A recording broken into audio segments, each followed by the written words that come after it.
ఒక 20 సంవత్సరాలుగా ఒక టాప్ ఎంప్లాయీ హ్మ్. నేను పెద్ద సంస్థలో. సో, ఆయన కంప్లీట్‌గా మెడిసిన్స్ యేసుకొని చెప్పాను కదా! క్రానిక్ ఫటిగ్ సిండ్రోమ్ వచ్చేసి హ్మ్. పొద్దున్న నుంచి సాయంత్రం వరకు బెడ్ మీద నుంచి కూడా లేవలేని పరిస్థితి. ఆ కేస్ ఒక టాప్ సైకియాట్రిస్టే నా దగ్గర రెఫర్ చేశాడు. రెఫర్ చేస్తే, "సార్ మీ బాడీ మొత్తం కూడా మెడిసిన్ మీద కంప్లీట్‌గా మీ బ్రెయిన్ మొత్తం కూడా ఓవర్ డిపెండెంట్ అయిపోయి అలా ఉండిపోయింది. ఓ 6 మంత్స్ టు 1 ఇయర్ పడుతుంది ఇంత రిపేర్ అవ్వాలంటే." సో, వాళ్ళకి కంప్లీట్‌గా మనం అక్యుపంక్చర్ ద్వారా, ఫంక్షనల్ మెడిసిన్ ద్వారా ట్రీట్మెంట్ ఇచ్చి ఆల్రెడీ డ్యామేజ్ అయిపోయిన నరాలు, డ్యామేజ్ అయిన బ్రెయిన్‌కి మళ్ళా కొత్త ఇమ్యూన్ సిస్టమ్, ఎందుకంటే వాళ్ళకున్న ఎగ్జిస్టింగ్ ఇమ్యూనిటీ కూడా కాంప్రమైజ్ అయిపోయింది.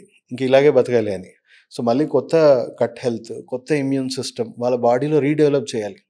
ఇప్పుడు బ్రెయిన్‌కి కావాల్సిన కెమికల్స్ అన్నీ ఎక్కడి నుంచి వస్తున్నాయి? మీ సెకండ్ బ్రెయిన్ ఎక్కడుంది? మీ గట్. యెస్. బ్రెయిన్‌కి కావాల్సిన అన్ని వైటల్ కెమికల్స్ మీ గట్ హెల్తీగా ఉంటేనే బ్రెయిన్‌కి అందిస్తుంది. బ్రెయిన్‌కి కొత్త ఇమ్యూనిటీ అండ్ వాళ్ళ గట్ హెల్త్ రీడెవలప్ చేయాలి మళ్ళీ. రాత్రే చేయగలమా? చేయలేము.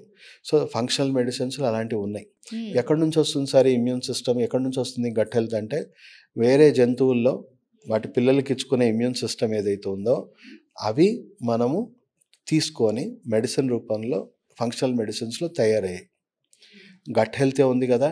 మనం కోల్పోయిన ఎన్నో హెల్తీ గట్ బ్యాక్టీరియాని వేరే జంతువులు గానీ, లేదా ఈవెన్ ట్రైబల్స్ వాళ్ళు మనకంటే ఎక్కువ ఇమ్యూనిటీ ఉంది. మనకంటే మంచి గట్ ఉంది.